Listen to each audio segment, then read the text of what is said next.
नमस्कार दोस्तों, स्वागत है आपका हमारे चैनल पर। बहू, अगर रोज़ मायके भागोगी तो घर कौन संभालेगा। सुबह के 7 बज रहे थे। सूरज की रोशनी अभी अभी छोटे से कस्बे बरोड़ीपुर के पुराने मकानों की छतों पर फैलनी शुरू हुई थी। तभी शाह परिवार के बड़े से आंगन में बर्तन खटकने की आवाज़ें आनी शुरू हो गई। घर की नई बहू अवनी चाय बना रही थी। उसकी सास विद्या देवी पीछे खड़ी हर छोटी बात पर टोका टाकी कर रही थी।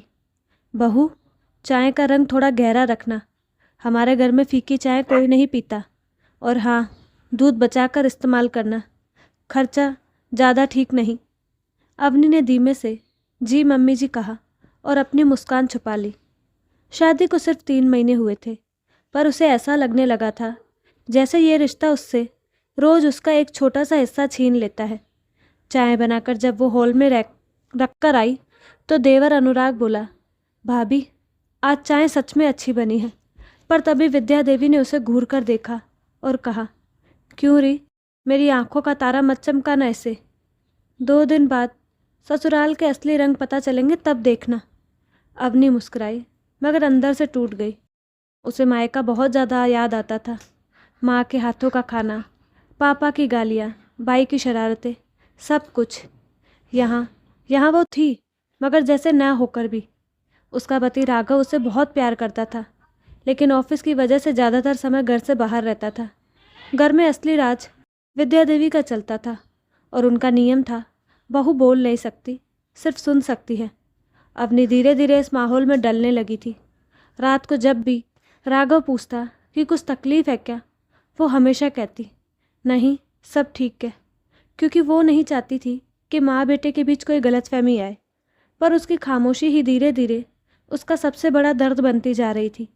एक दिन सुबह अवनी की माँ का फ़ोन आया, बेटा तेरी बहन की तबीयत बहुत ख़राब है, डॉक्टर ने 2 दिन के लिए हॉस्पिटल में एडमिट किया है। ये सुनकर अवनी का दिल धक्क से रह गया। उसने तुरंत विद्या देवी से कहा, मम्मी जी मुझे मायके जाना है, नेहा की तबीयत बहुत ख़राब है।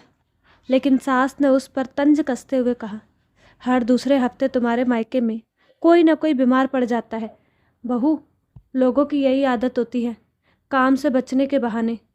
अवनी की आंखें भर आई। मम्मी जी मैं सच कह रही हूँ, बस 2 दिन के लिए जाना है। विद्या देवी बोली, नहीं तुम्हें कहीं जाने की ज़रूरत नहीं, तुम्हारे बहन के माँ बाप है ना, वो संभाल लेंगे। तुम यहीं रुको और सबका खाना बनाओ। अवनी चुप रह गई, लेकिन उसकी आंखें रो पड़ी। उस रात जब राघव घर आया तो उसने उसे कुछ नहीं बताया, मगर उसकी सूजी हुई आंखें देखकर राघव समझ गया कि कुछ गड़बड़ है। उसने कई बार पूछा, पर अवनी सिर्फ एक ही बात कहती रही, कुछ नहीं। राघव रात भर सो नहीं पाया। अगले दिन उसने माँ से पूछा, अवनी मायके क्यों नहीं गई। और विद्या देवी ने हमेशा की तरह बड़ी शान से कहा, बहू अगर रोज़ मायके भागेगी तो घर कौन संभालेगा। राघव ने कुछ नहीं कहा, मगर उसके दिल में कुछ बदल गया। उसने फ़ोन उठाकर खुद ही नेहा की खबर ली और असलियत जानकर अवनी के पास आया। तुमने बताया क्यों नहीं।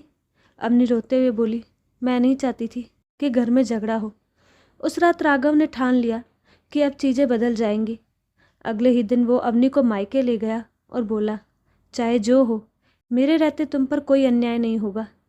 विद्या देवी ने उसे रोकना चाहा, लेकिन राघव ने पहली बार माँ की बात अनसुनी कर दी। अवनी की माँ उसे देखकर रो पड़ी। बेटी तुझे अकेले क्यों आने दिया। राघव बोला, अब कभी अकेले नहीं आने दूंगा, ये मेरी जिम्मेदारी है। 2 दिन अवनी के बहन के पास बिताए और एक अजीब सी शांति उसे महसूस हुई, जैसे वह अपने असली घर में लौट आई हो। वापस लौटते हुए राघव ने कहा, अवनी तुम कब तक ऐसे जियोगी, तुम खुश नहीं हो। अवनी ने पहली बार खुलकर कहा, अगर मैं बोलती हूँ तो मम्मी जी नाराज़ हो जाती हैं, और अगर चुप रहती हूँ तो मैं खुद अंदर से मर रही हूँ। ये सुनकर राघव ने उसका हाथ थाम लिया। अब तुम कभी चुप मत रहना, मैं हूँ ना तुम्हारे साथ। घर पहुँचते ही विद्या देवी का चेहरा तमतमाया हुआ था। बहुत घूम आई बहू, लेकिन इस बार अवनी चुप नहीं रही। उसने निडर होकर कहा, मम्मी जी मैं बहू हूँ, पर इस घर की इंसान भी हूँ। मेरी भी भावनाएं हैं, मेरी भी अपनी जिम्मेदारियाँ हैं। मायका मेरा घर है, जैसा कि ये घर है। अगर माँ बाप को मेरी ज़रूरत होती तो ज़रूर जाऊंगी। ये सुनकर विद्या देवी सन्न रह गई। उन्होंने कभी उम्मीद नहीं की थी कि अवनी इतना दृढ़ होकर बात करेगी। अगले ही हफ्ते घर में एक बड़ा बदलाव आया। विद्या देवी की छोटी बहन शकुंतला मौसी आई। वो बेहद समझदार और अनुभव वाली महिला थी। उन्होंने 2 दिन घर में रहकर सब कुछ नोटिस किया और फिर एक रात विद्या देवी से कहा, दीदी, बहू कोई नौकरानी नहीं होती। जो लड़की अपने माँ बाप को छोड़कर आपके बेटे के भरोसे आपके घर आई है, उसका दिल मत तोड़ो। अगर तुमने उसे प्यार दिया होता तो ये घर मंदिर जैसा बन गया होता। ये सुनकर विद्या देवी पहली बार अपनी गलती मानने लगी।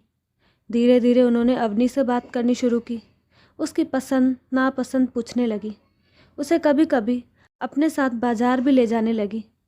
अवनी को शुरू से भरोसा नहीं हुआ, लेकिन फिर एक दिन ऐसा आया जब विद्या देवी ने पूरे परिवार के सामने कहा, आज से घर के फैसले अवनी भी करेगी।